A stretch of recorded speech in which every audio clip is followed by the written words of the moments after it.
Thank you, Alki. This is the first of our educational, enlightening, and entertaining, I hope, sessions from various Harvard schools that we in the Harvard Club of Merrimack Valley will be hosting virtually over the next year. Alki from the Kennedy School has very nicely agreed to be the first one for us so we can practice our Zoom sessions with her. I see online we've got folks from Harvard Club of Merrimack Valley, Harvard Club from North Shore, and I'm hoping there's somebody from Harvard Club of Concord. Yeah. Excuse me, in Concord. Let me get that right. That you, Jessica? Okay.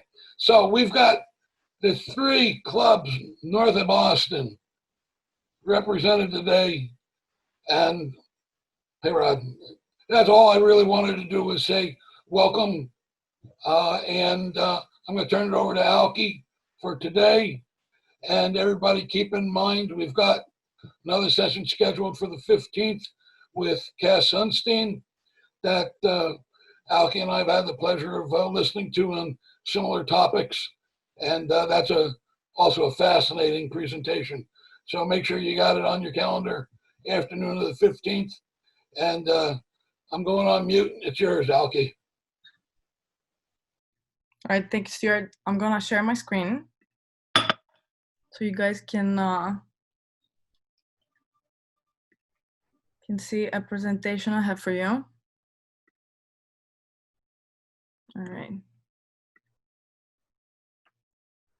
All right, everything looks good. You guys can see?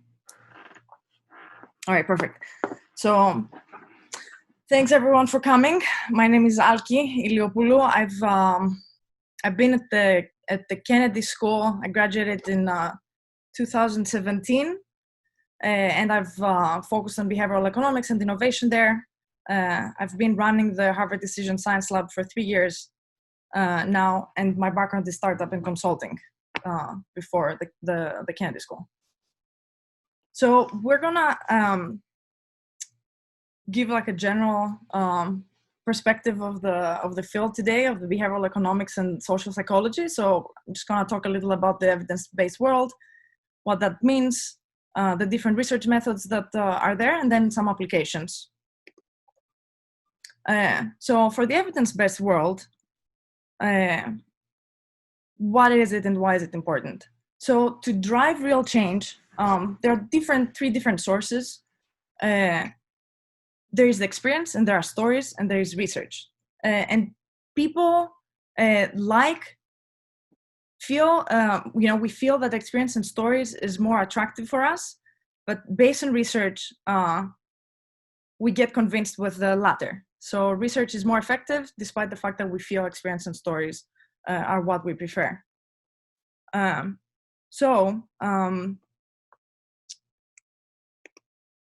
What we're gonna do today is we're gonna try to do a little active learning. There are different, there is a study, like a big meta study, which a meta-analysis, which combines 225 different studies, which there is a big replication crisis that they say in the field. So a lot of researchers can come up with different insights and different findings, but then it's very important that these findings replicate in order for that to end up becoming a theory. Because a lot of times you'll find something, maybe the design has some problems, we'll talk more about what can go wrong, and then this doesn't actually, reflect real life. So it's important that studies replicate, and then we find the same results from different researchers and different designs.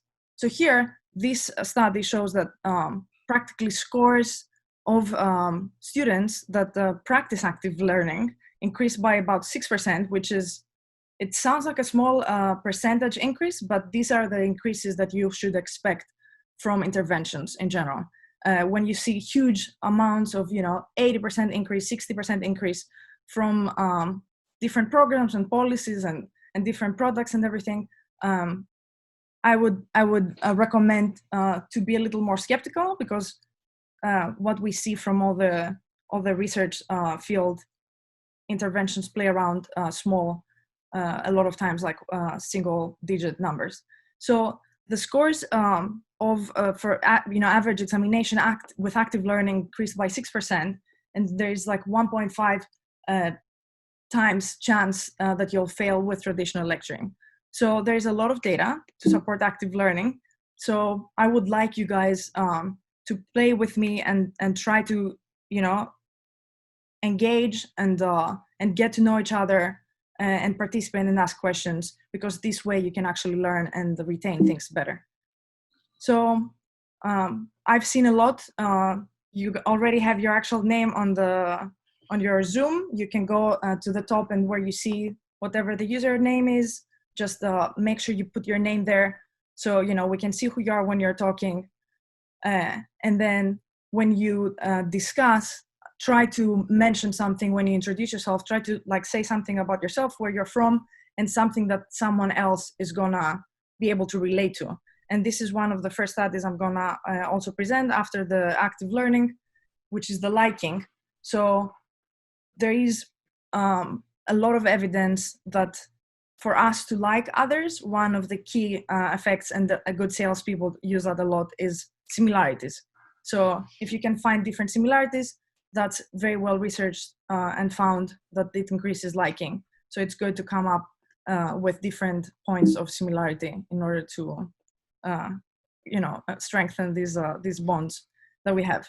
All right. So we interact with data constantly. First, as product consumers. So we can see here that there is this POM product that they started saying, there's life support and you can cheat death, and they started making all these claims. And then in 2012 there was the federal administration, they judged that this obviously is deceptive advertisement, and all these claims that they were doing about health were just completely false. Then we moved to Nestlé, where they also made claims about how it helps immunity and how this all boosts children's health and infections and everything. And they also went to court for that at some point. Then we see Reebok. They ended up paying 25 million in customer refunds, because they were just claiming that these shoes help practically, they're toning shoes, as they would call them. And then this Bauer band, which I was very surprised when I saw that with friends. It was just like a proper rubber band, and they were making all these claims, and it became very popular. I don't know if any of you guys are familiar with that it increases your balance, and it became a fad for some time. And these guys paid $57 million in settlement. Activia, and it's a brand I actually worked on a product and for one of the companies. They were making these claims about different health, like good bacteria and all these things, and they ended up paying a 21 million settlement. So that's this is like one type of product consumers for media for data. And then as media consumers, you can see a lot, and I'm sure you're very familiar with different crazy things that are coming up. So bananas as good as drugs for treating HIV, says scientists. So there are just a lot of different claims based on all these studies and research that get a little extreme. So we're gonna see a little later, just the more extreme these claims are, and the more the more bolder the claims, the more skeptical we need to be. And then a lot of times, what is a good study is something that you would say, yeah, of course it makes sense. So there's a lot of discussion like that. So when something is counterintuitive, a lot of times it might not be exactly a good design. So just another alert, as scientific consumers, clean conscience, cleanliness reduces, severity of moral judgment, all these things that we see in scientific papers and everything. Data producers would just produce a lot of data that are used for other people to make different decisions. And then here as decision makers ourselves, we both make decisions in life and at the workplace. So, there are a lot of debates, there are a lot of discussions, and a lot of times we go based on gut feeling. Status and power influences a lot of our decisions. And then the question is, what do we do? What's right? We're not the researchers ourselves. Who is right?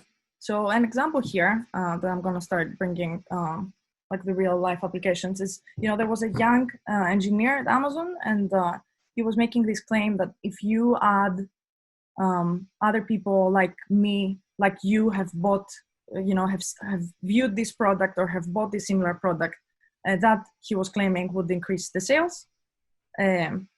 But everybody was against him at the company. He was very junior, and he didn't have any clout to convince anyone. So he actually ended up creating what ended up being the norm at this point, an A/B test. So he gave to some of the people from the Amazon clients the version that everybody would see, and then to some people he chose a number of people, a few hundreds that saw people like you have also bought that or have viewed these products.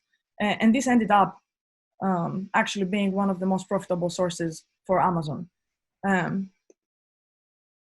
For NASA, for you guys, probably everyone that is familiar with the Space Shuttle Challenger and how it exploded, this is another issue of debates and decisions and people trying to convince others and not having the real data to convince each other. And then a big influence for that whole mess that the Challenger exploded in front of national TV, killing everyone in the shuttle, was a result of groupthink. So everybody in power had a similar idea, and then you couldn't have people that were strong enough and persuasive enough to convince you for a different idea. So practically the path to today, to behavioral economics, we started with traditional economics, and there are some basic assumptions for traditional economics. There is, the reasoning, and practically that, the human reasoning capacity is infinite, that people have, we can solve all problems with the right incentives and, accurate information. There is, people are motivated by selfishness. We kind of analyze what's a good option for us based on what end up being good for us in the end, based on self-interest. The more products, the better. And then that we are risk averse, right? These are the traditional economics basic assumptions. And then that a basic one is the optimal decision maker that the humans are. So if you have enough information, that we can measure pros and cons, we'll make the best choice, and then of course we'll act on it, right? This is the traditional economics that have been around for a lot of years. And then at some point, for the past 20 years, behavioral economics started winning Nobel Prizes. So the first one was for Vernon Smith, and then in 2002, practically he brought the lab experiments into the, that were typical in psychology, into the world of economics. So up to then, in 2002, economists didn't believe that you can actually prove theories and test theories in the lab. And then he was the one that brought that, as a practice. At the same year, you have Daniel Kahneman, that he practically won the Nobel Prize for his work with Amos at Tversky, which unfortunately had died by that time that he was, that Daniel was honored. And then he was, his contribution was the introduction of behavioral economics to the field. So practically bringing psychology into economics. And then we have Richard Thaler, which he's the founding father of behavioral economics, and he's the one that brought nudges. His Nobel was in 2017. And then we have the most recent one with the 3 people winning together, Duflo, Banerjee, and then Creamer. And they are the ones that established field experiments for the developing world. And this happened just last year. So in the present, what we have is practically social psychology, which the definition is the scientific study of how people's thoughts and feelings and behaviors are influenced by the actual imagined or implied presence of others. And then we have the behavioral economics, which are the combination of the psychology to economics, and they're practically now getting into the traditional books and people are taught at school. So it's a funny story with practically an economist presenting something in one of the conferences, of here's what we found, this is a huge discovery, and there was a psychologist in the room, and he just asked, do you mean this and this, which does that and that and that? We know that for 20 years now in psychology. So it's a field that is the 2 fields are very complementary, and now for the past 20 years there's been finally the good connection of the 2, creating the behavioral economics field. So for the behavioral for the evidence-based approach, all right, so the goal is improve decision making, when it comes to policies, when it comes to programs, products, different services, our lives. So we want to try to learn how to avoid common decision-making pitfalls, practically. So the first goal is to create a theory. So what is a good theory?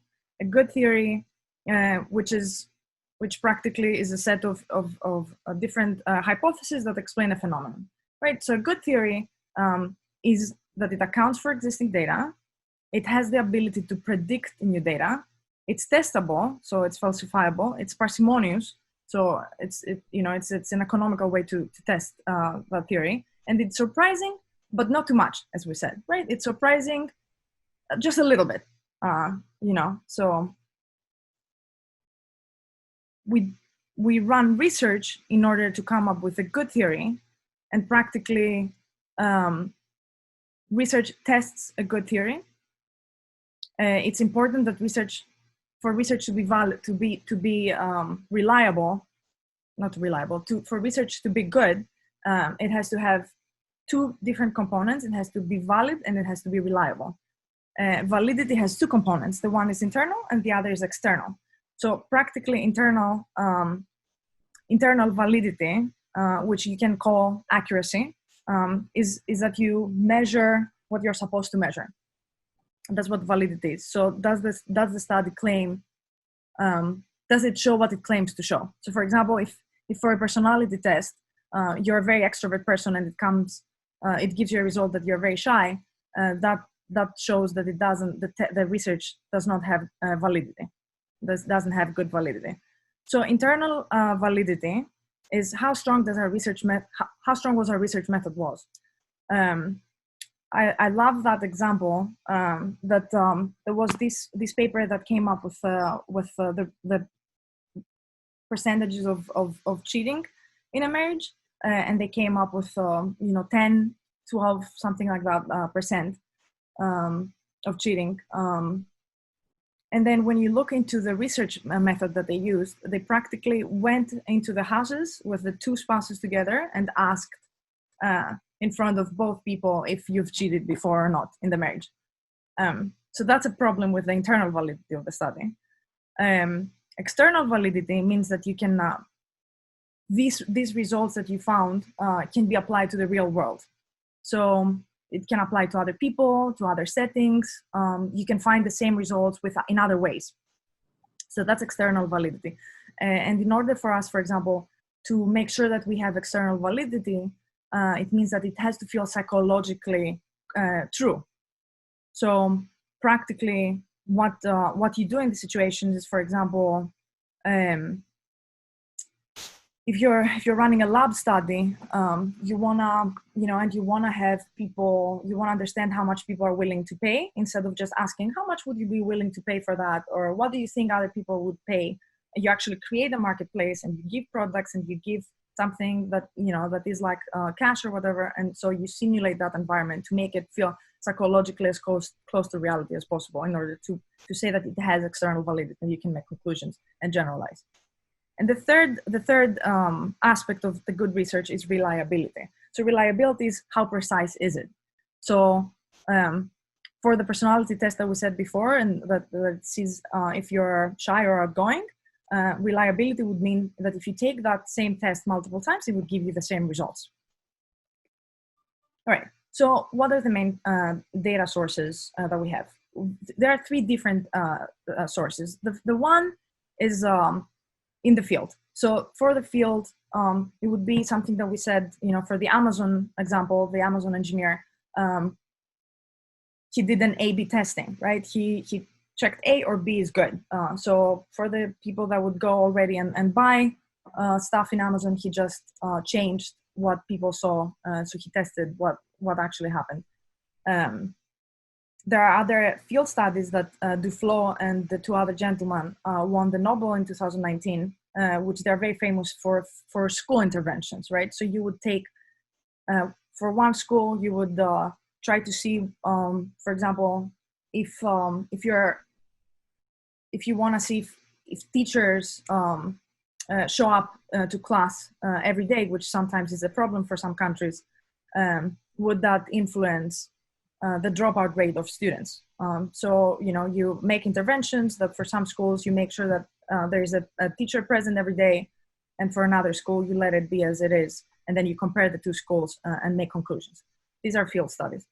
Then we have the natural studies, which is practically kind of like a coincidence that happens in the world. And you have two different situations that you can compare with, either based on time. So you have things change over time, or you have groups of people facing different situations that then you can analyze and say, oh, if this group has a teacher that comes every day and this group doesn't, then we can make some conclusions about dropout rates of students.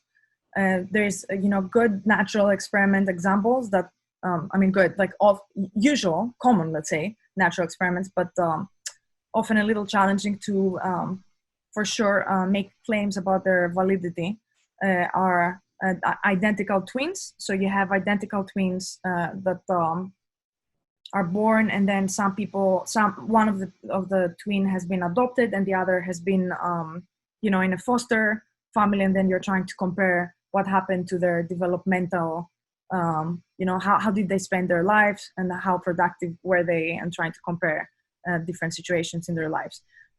There's another example that I think is very interesting for the police.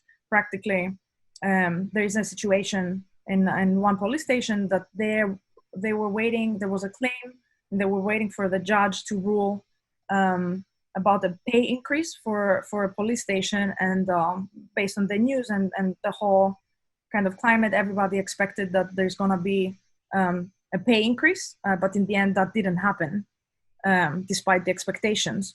And so what ended up being observed is that for minor crimes, the police was much more disengaged, and there were much fewer arrests happening, which made create a claim that when you're expecting that you're gonna get a raise and you don't, your performance dropped. And that was a natural experiment because you had a situation before and after, and then you can compare how many arrests happened for the same thing. And then the third thing is, like the lab studies practically, which is what we do and what I do for my work, where you can have offline studies, in person, like we do most of our studies, or used to before COVID, I guess. And then there are online platforms like Amazon that has a huge pool of people that take studies and give their data and responses to the researchers when they're trying to understand and create theories and good research, right?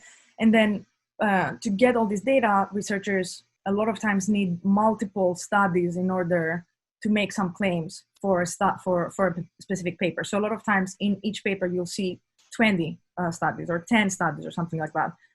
So that they kind of check different things that could influence one situation in order for you to make a claim about a finding. So what are the research methods? Three research methods that we'll talk about. The first is observational or descriptive. So practically the goal is to carefully map out the situation and describe what's happening. You're not trying to make any claims, you're trying to understand. So oftentimes this is a first step, trying to understand what's going on in a situation. So for example, if you're trying to understand students' performance at the school, you just like who does well and who doesn't. Let's say like, does active learning work or not? Just like we said before, you would just sit down and observe students and try to see who's doing poorly, what's happening, and try to track down and write down what you've seen. That's it. The second type of research method is the relational or correlational, which you're trying to find connections of what is connected to what. So for example, for the active learning, you could see how much students are learning to how much students are exposed to active learning. And then you make a quantitative statement that there is some type of connection between the two, active learning and students learning. And then there's the third method, the experimental, which you have there. Most of the work of researchers is experimental. A lot of times this term is used more often in the field. We run an experiment. We launched this product and wanted to see what happened. This is a broader term of experimental. What's the scientific term of experimental is that practically you have different conditions of people. So some people see one type of version, just like the schools that we said. One school has no intervention, and you're trying to compare it with another school that is very similar. And then there's like a regular teacher that goes every day, or you have one group that doesn't see who else viewed this product, and the other group sees that.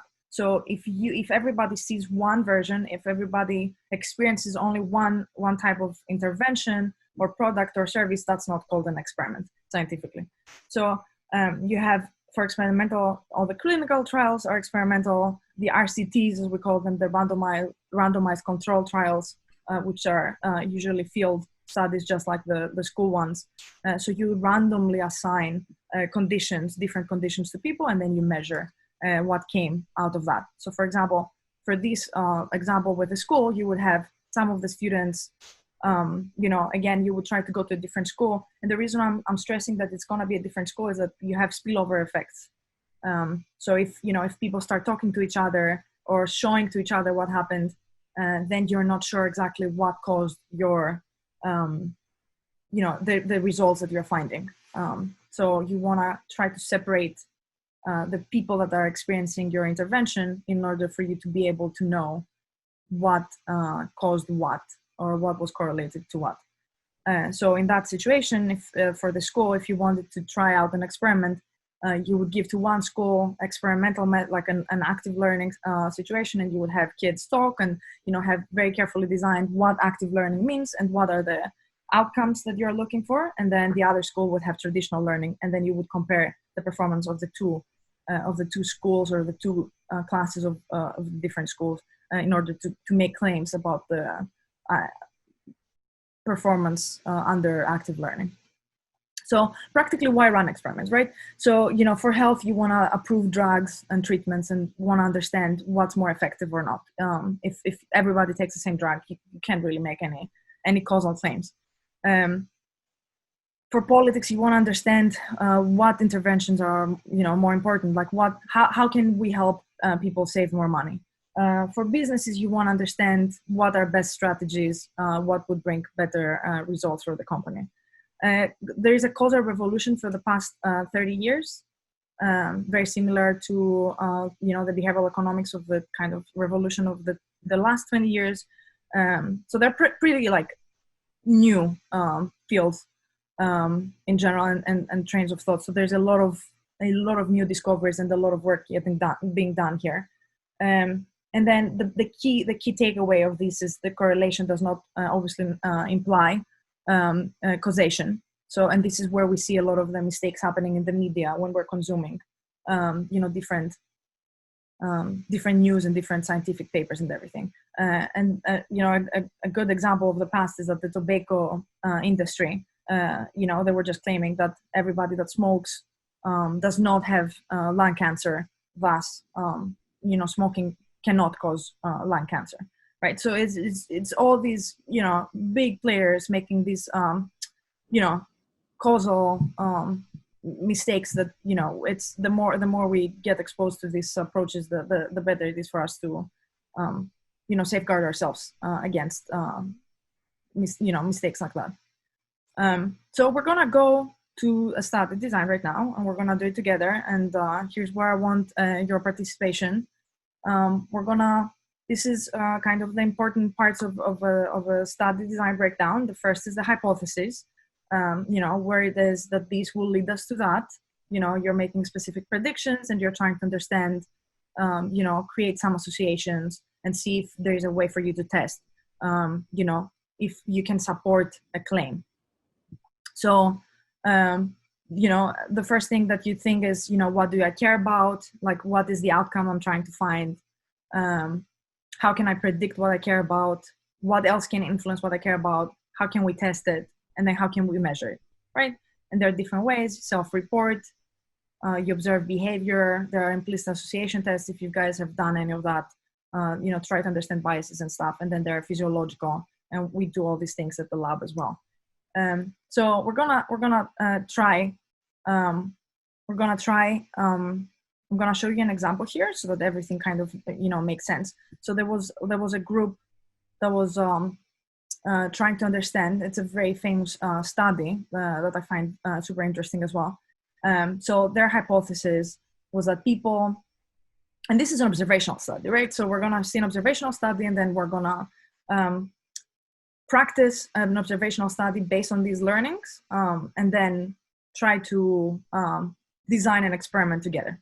Okay, so here for the specific study, I'm gonna present to you what happened. So for the hypothesis, this group wanted to see if people that have more positive interactions than negative will remain married for longer, right? So basic claim, as we said before, hypothesis, pretty logical.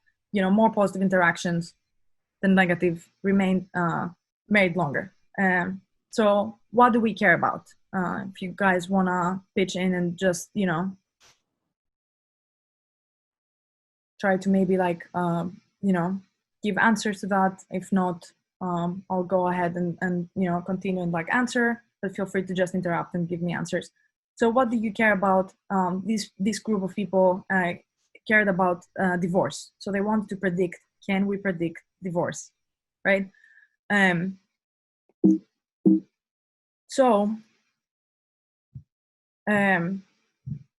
What could predict what you care about? So what could predict divorce, right? So based on their hypothesis, can anyone take a stab at it and see what could predict divorce?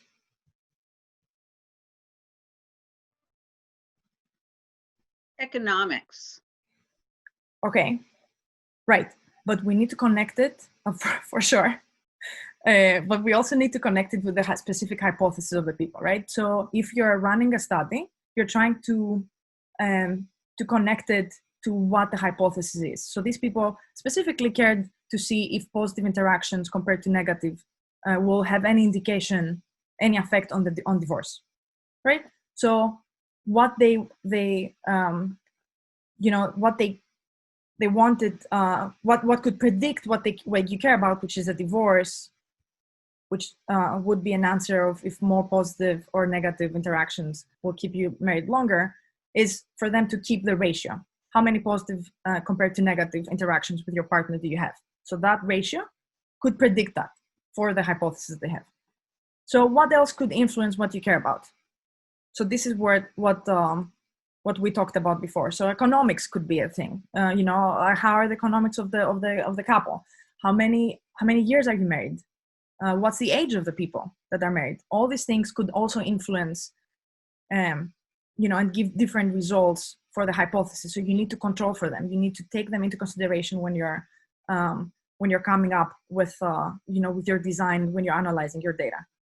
And how can you test your hypothesis? We're just trying to observe things now. We're trying to understand what's going on.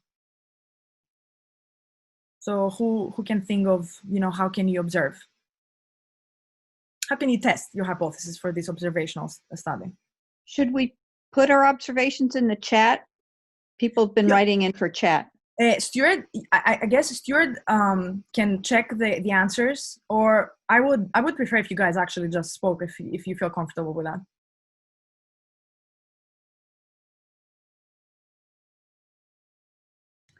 You would question various married couples and see what they have to say about their judgment of positive and negative interactions, or perhaps also query their kids. Perfect. Okay. So this is a way, exactly, and you're talking about self-report, right? So how do you measure? That would be a self-report option. That's very common, right? That's a very common and good way of doing that. What other ways can we think of? You could videotape them and then watch the tapes. Yes, Linda, you found it. Okay, maybe you knew, or you got exactly the correct answer. All right. So what these guys did is that they got 700 newlyweds and they videotaped their responses for 15 minutes. You know, just a 15-minute conversation, and they just counted how many positive and negative interactions these people had. And then they followed up after 10 years to see if these people were married. Right? It makes sense, right? It's a simple study. You observe, you're not even interfering. You know, sometimes when you're questioning people and when you're discussing with them, that could have different, you know, effects. Like maybe you know, people want to impress you. Maybe there are a lot of biases involved. And then we try to take care of that a lot when we're running studies in the lab of what could influence your behavior. So they try to stay as clean as possible. So just put the people in a room, videotaped. Obviously videotaping changed the behaviors, you know, but I guess, you know, after 15 minutes, you know, provoking people to have discussions and whatever, you know, their assumptions was that they could see like a more real interaction between the two people, right? And then after 10 years, they followed up, right? So Gottman, who was the key researcher, and then I'm just gonna move to the next slide. As you know, we said the way they measured it was behavior. So they just observed the behavior, right? It wasn't self-report. They just observed the behavior. So 10 years later, define positive or negative reactions? So sorry, say it again, Raina. Has anybody defined what is a positive and what is a negative reaction? Yes, yeah, that's a great question, and always, you know, in papers, especially the peer-reviewed papers, there are always definitions of these things, exactly, because otherwise you couldn't make claims. So it's more like, you know, I do agree, or you know, they counted also facial expressions, so eye rolling and like, you know, body language and things like that. You know, if you're if, you know, it's your fault, you know, like blame language, and, you know, they just had like different algorithms of what counts for, you know, negative words and what counts for positive words, and, you know, compliments, you know, are important. So yeah, so they had after 10 years that they followed these people, you know, Gottman and his colleagues practically found the stunning results that created this golden standard. It's the golden ratio that predicted with 94% accuracy, which is, you know, mind-boggling practically, if people are gonna get divorced or not. They found this golden ratio of 5 to 1. So 5 positives to 1 negative is the golden ratio for, you know, staying married in you know, within these 10 years that they counted. And this has kind of, you know, moved to different directions as well. You know, understanding the amount of positive interactions that is beneficial for our relationships to have compared to the negative feedback. And we notice an interesting aspect, and I have to say Goffman is one of my favorite people, but 10-year outcome based on 15 minutes, which is a utterly minuscule part of somebody's life at the beginning. How can you possibly see a serious connection there? Yeah. Thank you. So, I mean, that's the thing. It's, they just observed, they made this assumption, they observed it. This has replicated multiple times. And they even run different studies of much, much shorter times than 15 minutes, even for a few minutes, even just counting, measuring, facial expressions and everything. And it's still, it has such this predictive power, which is super impressive. So, it's,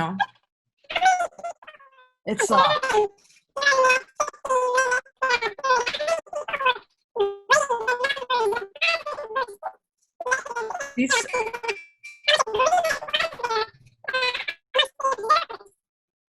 we cannot hear you, unfortunately. Maybe you can type. There is something wrong with the microphone, but maybe you can type your comments and then we can see that.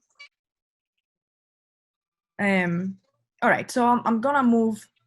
Here's some errors and manipulation checks and everything that you need to make in order to just make sure.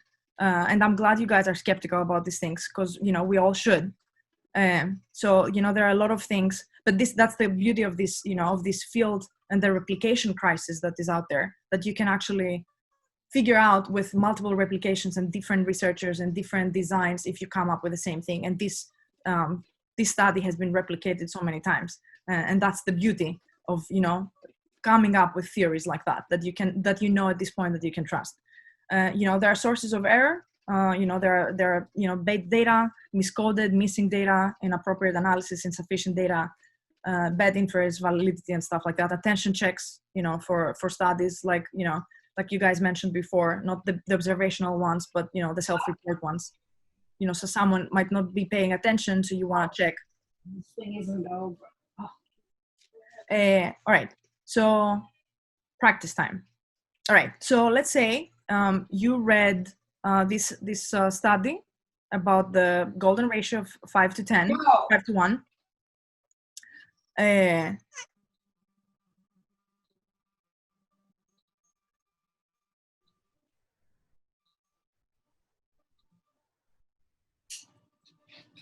All right, so you want to see if you can improve team performance. And can you improve team performance based on the positive feedback compared to is positive feedback better than constructive comments, right? So you read the previous study, you're familiar with Gottman's work, and you're trying to figure out how can I improve the team performance.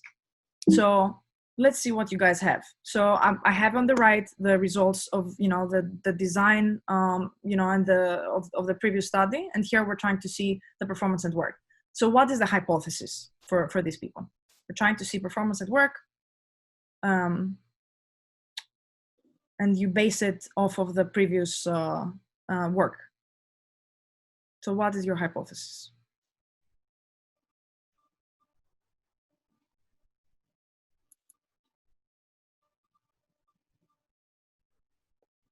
All right, I'll help out. The hypothesis of these researchers, and this is an actual study as well, is that teams that have more positive interactions than negative will be higher performing, right? Very similar to the logic before. What do you care about? At this point, it's not divorce, but what do you care about? Performance. Perfect, exactly, Tatiana, thank you. So high performance, and as you guys asked before, what does that mean? What does team performance mean? So at this point, this study, they checked financial performance for the team, customer satisfaction ratings, and they did the 360 degree feedback ratings. When you check with everyone that you work for and with what they think about you. So based on the three criteria here, they want to see who is the high performing. So how could you predict? How could you predict high performance? Right, very similar. A ratio to positive compared to negative interactions with your teammate. What else could influence that? You guys mentioned before, the economics, like how's your financial situation? What is here? What could be here for like your work? How long people have known each other?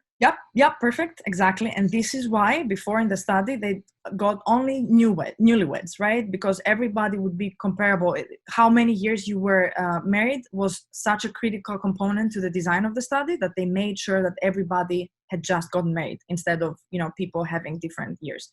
So that's a huge, influence here. So how many years do you know each other? How many years have you been at the company? What's your age, your gender, your education, all these good things that could influence your performance, right? So how can you test your hypothesis if you're doing an observational study again? Similar concept, you identify the the different performing teams, high, low, and, in the mix based on the criteria before.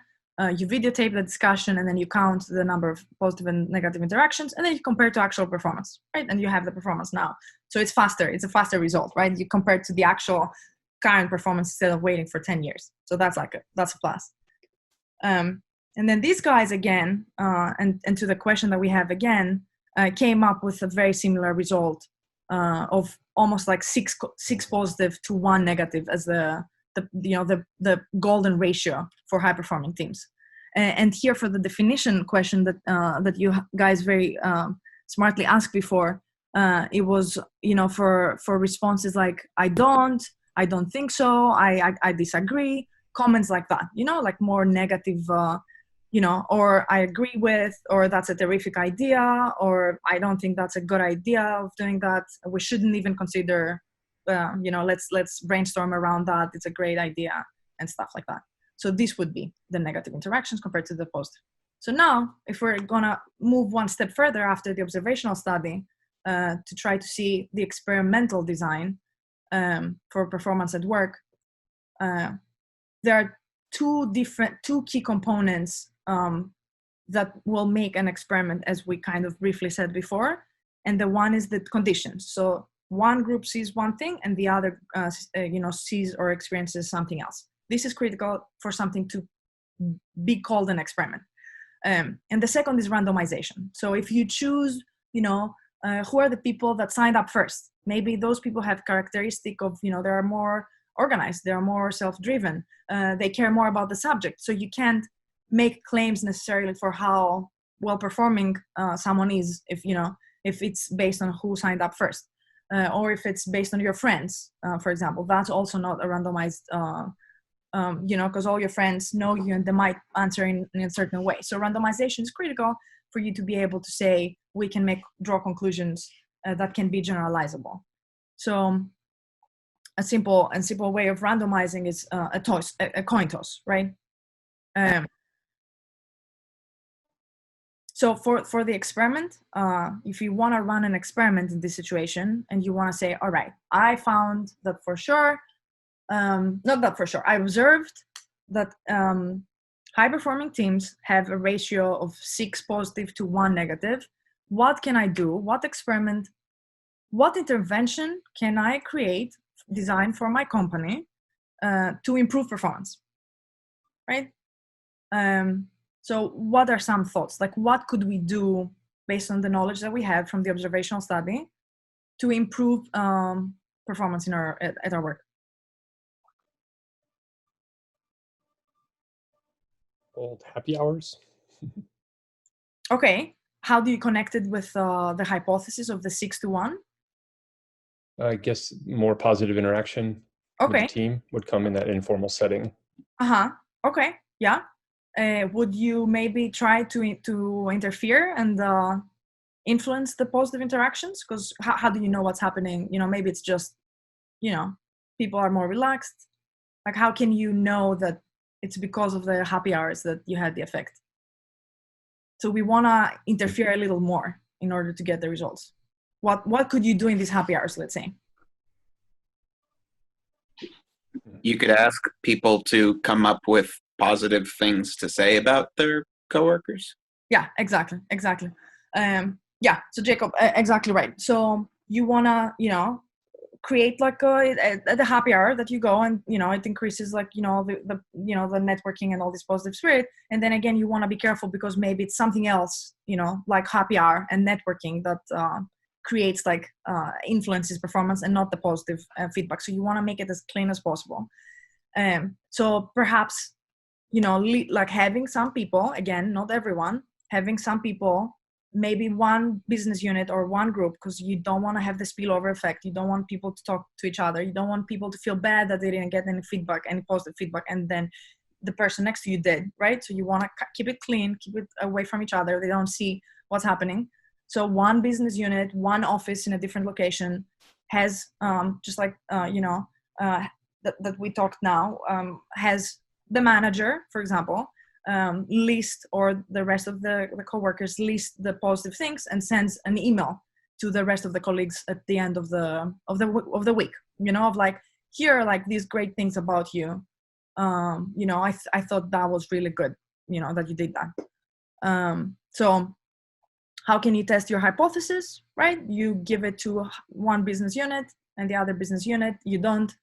And then you track the change with what you care about, the change of the performance. You make sure that you see what the performance is before in the specific teams, and then you see if there is an influence after some duration of time that you think that would have an effect.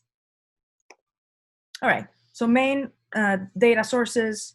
I'm gonna just briefly show to you what we're doing. Here is a lab. A lot of people are coming in, and then we design different different experiments, different studies for them, and then we practically observe their reactions, and we ask them to self-report, and we measure their stress levels, and we try to understand what's happening, based on the specific designs. So we have we have some studies that measure status. For example, we're trying to see if you get promoted or demoted, what influence would that have to your status level and your group work? Very similar to what we're talking about. What does that do to the performance of the team? So some people sit in a group. One person is the CEO, different roles within the group. And then after that, they switch groups, and then one person gets demoted and one person gets promoted. And you want to see what happens to the group work of that. They were sociometers. You check how much they talk after the change, and you track what was the performance of the team based on a specific performance metrics. We have studies that we try to see how do people perform in different levels, different groups that are more competitive, or groups that are doing better in a specific situation, and then we mix the different performance people and measure when they get stressed. We have another study that I find it very interesting. That someone had chocolate in their mouth, and we want to see when a stranger would say, "Hey, you have something on your mouth, clean up," or whatever, or if people would just ignore it. And it was impressively enough, only 2 out of 250 people actually said something. So everybody tried kind of to ignore and avoid this embarrassing situation. We have algorithms. They're trying to see when people talk to each other. We try to have them get into friendly conversations or with someone that they know closely, and we try to observe what language do they use, and that will create algorithms that will understand what people do with friends and with with people that they're closer to. So to design algorithms that will inform how the technology is going to interact with us for us to perceive it as friendly. We have augmented reality headsets that we're trying to see if students wear augmented reality headsets and they try to learn coding or they try to learn physics. Is that distracting? Is there a headset and too much information in the space? Or is that beneficial for the teamwork? Or is it better if you're alone? So we want to test all these things before it launches out to a school. So, a lot of different studies from the medical field, even facial paralysis, reconstruction surgery. You'll have people that have facial paralysis, and then there's this surgery that they undertake in order to look more normal, and which means that people, the general public, can understand: am I surprised? Am I happy after the surgery? What is the emotion I'm trying to show with my face? And this is when you would say that the surgery was successful. So, we have images of people after a series of reconstructive surgeries, and we're trying to understand, that the surgery was successful after that point or not. So here are some, general, here's like virtual reality headsets that we're trying to see. There are pilots, so you pilot the study a lot of times. You have different opinions, different ideas, different eyes, trying to test what's happening before you launch a study. And then here are some of the efforts of us translating things for the general public as well. So this was for Valentine's Day, so we wanted to share research with the public, and this is one of the results, which is try something new. It is shown that engaging in new activities with your partner can make you both happier with your relationship, right? So that's like based on a study. And then I'm gonna briefly go to applications. Here are my top 7 behavioral concepts: the social norming, default, loss aversion, scarcity, present bias, evidence assimilation, and anchoring effect. Stuart, I don't know if you guys, we usually do an hour and a half. Do you have it planned for an hour, or? This was scheduled for an hour and a half, but scheduled for an hour. But if people want to stay on for another half hour, it's up to them. How much? I should have about 5 minutes to finish. Well, we've still got 40 people who are still hanging on board with us. Okay. Yeah. Let's go ahead. All right. So here are my top 7 behavioral concepts. You have social norming, which practically is, what do most people do in situations, and this is super powerful. So if 90% of the people opt to do that, or if you see a lot of people, in a line or whatever, it becomes more attractive automatically in our mind. The default is it's so well researched and like it has so strong results in the business world and in the public sector that I'm still surprised when some businesses don't use it, which is, for example, if you have a newsletter and you have, the default of like sign me up or not sign me up, if what you choose as the default makes a huge difference. People don't want to bother and change the default. So, I'll show you an example later. Loss aversion is that we hurt more if we lose $100 than we feel the joy if we gain $100, and that's called loss aversion. So if you frame things compared to the loss, like don't miss out, as a lot of companies do, or like this is your last chance, connecting it to scarcity, which is it's running out. This is the only opportunity. It's very limited, and we know that very well. Marketing has kind of taught us all these things. It's very effective in influencing people. And then the present bias that I think is critical to keep in mind all the time for our lives. We just always think we have more time in the future than we have in the present. And if we keep that in mind, that's happening, we design things accordingly.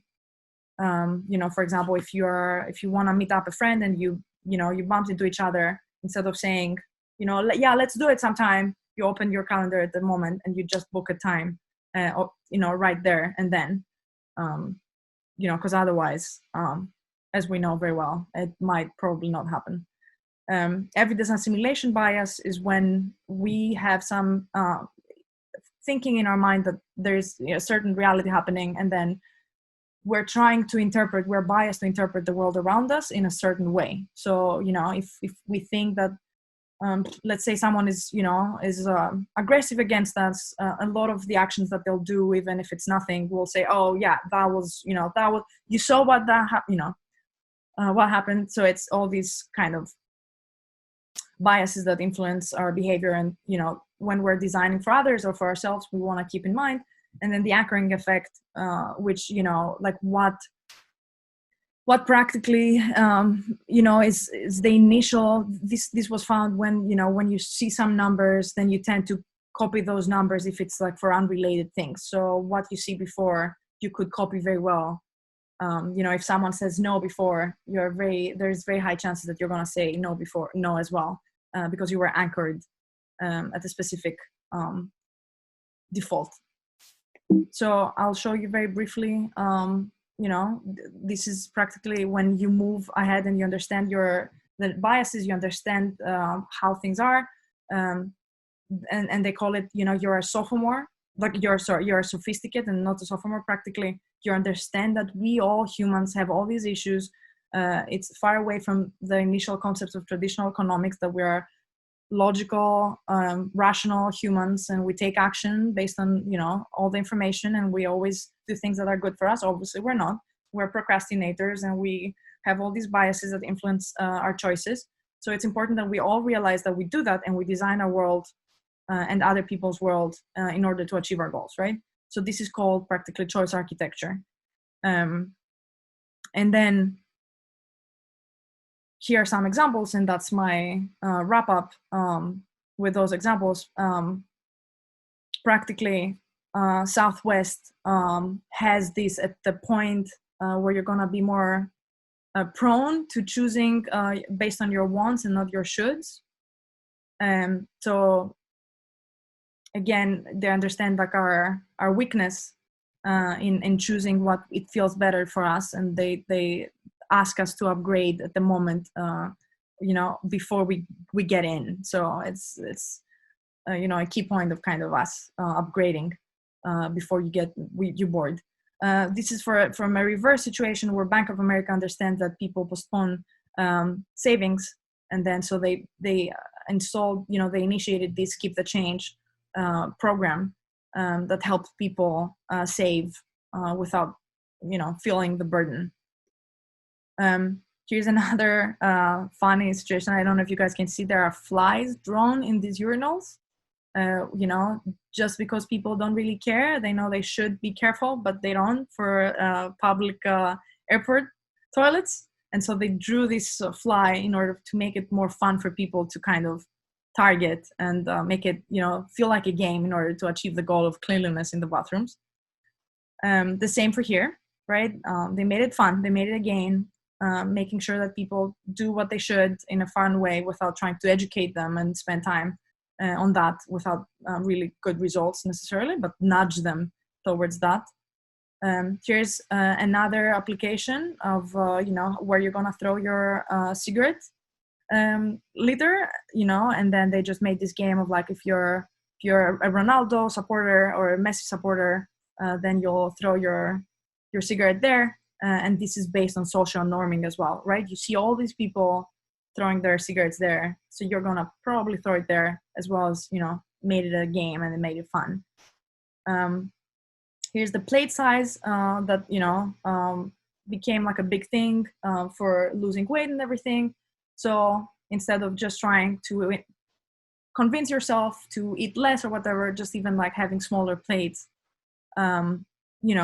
makes you eat less and even have like smaller food waste. This is what I was talking about, the present bias, putting things on your calendar when you know, for example, that you have to do some specific task instead of just saying, all right, I'll do it tomorrow. It's very important to like put it exactly and say from 4 to 5, I'm gonna schedule that to be done, because you know that you have this present bias and you'll just postpone forever. So, designing as a choice architect to achieve your goals. Here's another thing that contradicts with the behavior with the traditional economics, where they say the more is better. Here they had this experiment at the supermarket where they had a jam display, and they were trying 24 exotic jams or 6 exotic jams. And you see that for the 24, actually 60% stopped, so it was more attractive. People stopped to see what's happening, but there was a choice overload.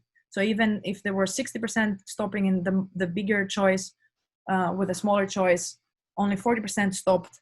But then you saw that there were 1/10 as likely to buy when there were the 24 choices, just because it gets so overwhelming. So the fewer the options, the better it is for the consumption for the companies. This is a great example for the organ donors, the default that we said before. So in the US, that is opt-in, right? The default is that you're not an organ donor.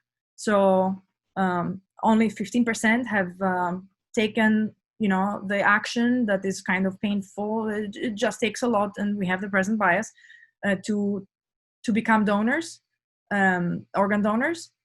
Were only 15%, whereas in Austria and some other countries following that, they made it the default that you are an organ donor, and then you have to follow the same actions to not become an organ donor if you don't want to. In Austria, actually, instead of 15% that the US has, they are 90% organ donors. So we see, like the influence of all that. Here's the default that we talked about. This is the O-power. This is the social norming. So they compare how much energy you spend compared to the all homes and other people and your neighbors and everything. So they use social norming and what the others do in order to encourage you to spend less energy.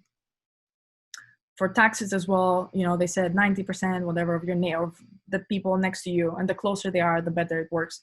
Have paid taxes, so they kind of customize these tax forms, to get just in a letter and no more intervention, and they found great results of people paying, which translates to millions of dollars. The size of the M&Ms, practically, instead of having calorie labels didn't help. Having the over calorie consumption didn't help, or serving size diagram didn't help.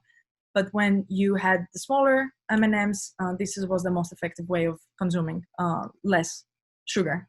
The same here, if you have the healthier stuff at the front compared to the back, there are more chances of doing what you should do, because it's more obvious, it's more salient. Same here, makes it fun for you to do what you should do. The default that I mentioned before. Here's it's a painting on the street to have people slow down. Staircases, kind of trying to to nudge you towards what you're supposed to do without understanding that our wants are very different than our shoulds, and they just try to encourage these things by these designs. And the same for spending water. And here are the books that I think are some of the best books in the field. And this is the last slide. So thank you very much. I'm gonna leave it here for you guys if anyone wants to take a picture.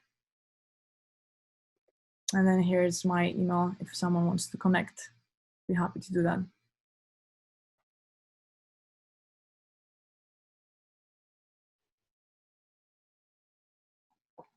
Thank you very much, Alki.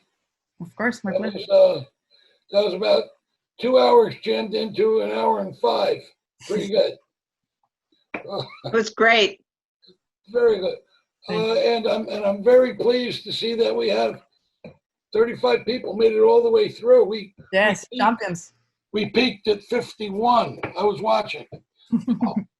I'm enthused. We got to do more of these.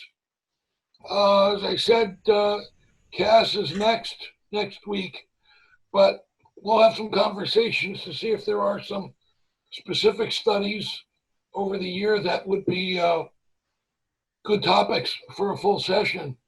It would be nice to take a study that your team's done from beginning to end or beginning to where they are today, and have the researchers do some of the presentations. But that's something we can work on. People, we're looking for some feedback on this. If there are some pluses or minuses, please send me an email. That's sepeskoe@gmail.com.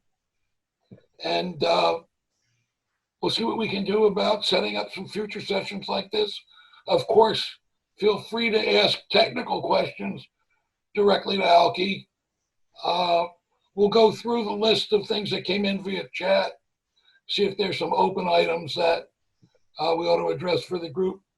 Otherwise, I thank you, Alki. Thank everybody else for attending and participating this afternoon. And as I said, I hope this is first of many. So if you've got suggestions. Excellent presentation. I want to thank you guys very much. Hey, thank you, Stephen. As I said, Steve is the most recent past president of the Harvard Club of Merrimack Valley. Nice. Very experienced gentleman. Alki, of course, left us with some questions. I don't know whether or not you want to entertain those at this stage or. I mean, I'm happy to answer. I'm fine. Do you want to hang on and answer questions, Alki? Yeah. You guys asked for, I see a question here for how many people, how many observers were there in 15 minutes? Are we talking about how many people they observed?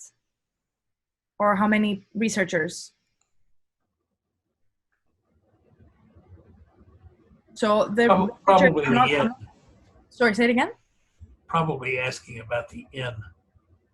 Yeah. So there were 700 married couples, like newlyweds. I have a question about the workplace, if I may. Yeah, please. Yeah, so in the past, I had always assumed that I helped my workplace by making my workmates or my coworkers improve. Uh-huh. You know, when they made mistakes or when they didn't know something, I try to tell them and teach them. But it sounded like I have done it wrong. I should really don't do that at all and just, you know, always only give positive feedback and let things kind of evolved in their own way. Is that a takeaway from that study? I wouldn't say. Is it Chen? Your name? Yeah, Chen. I wouldn't say that's the takeaway.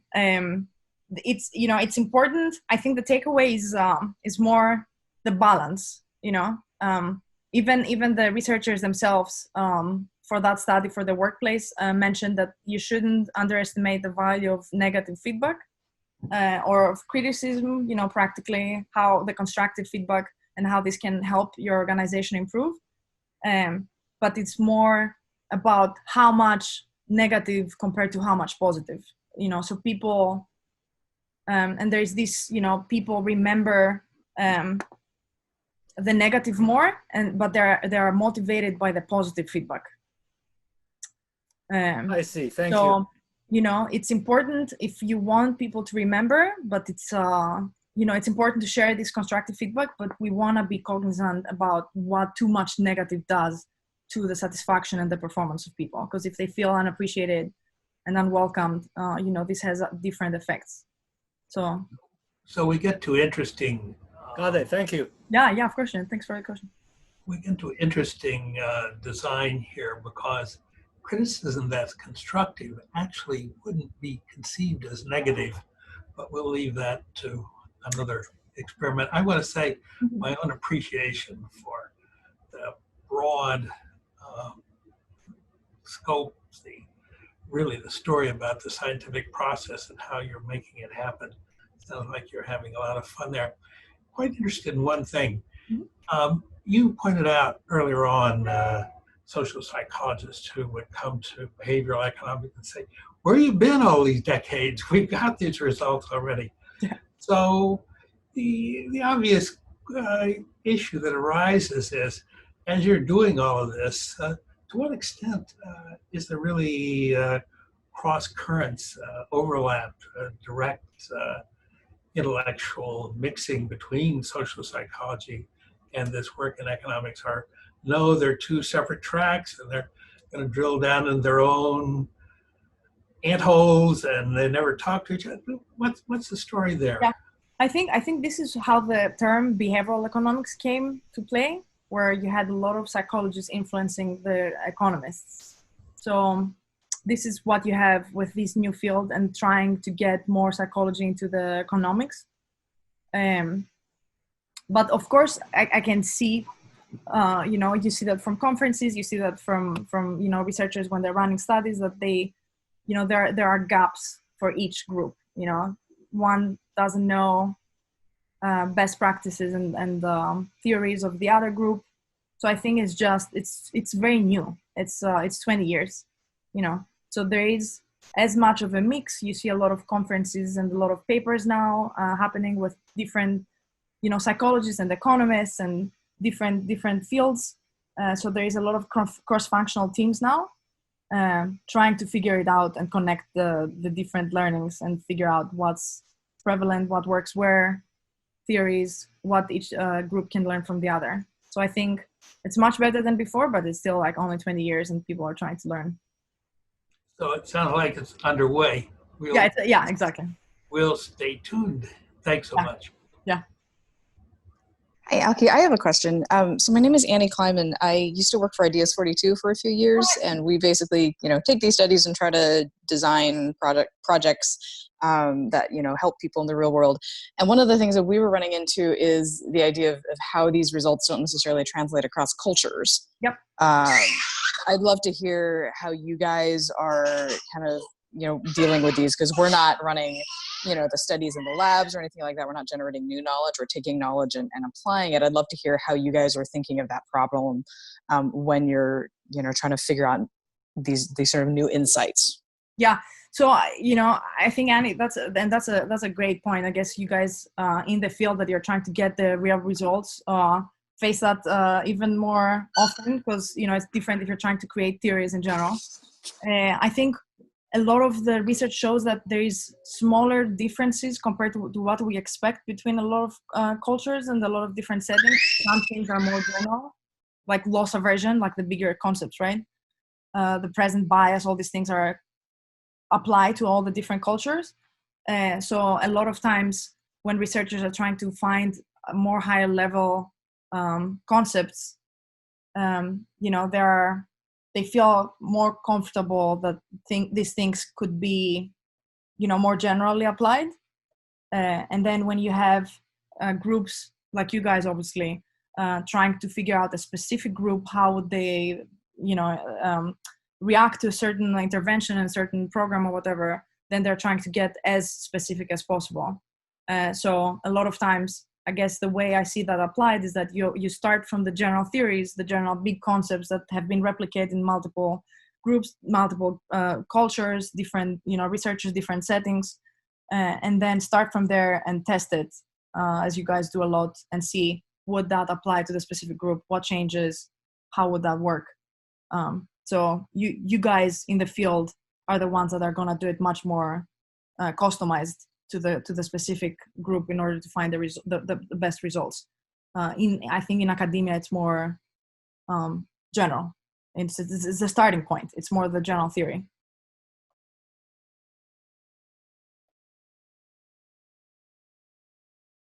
Awesome, thanks. Yeah.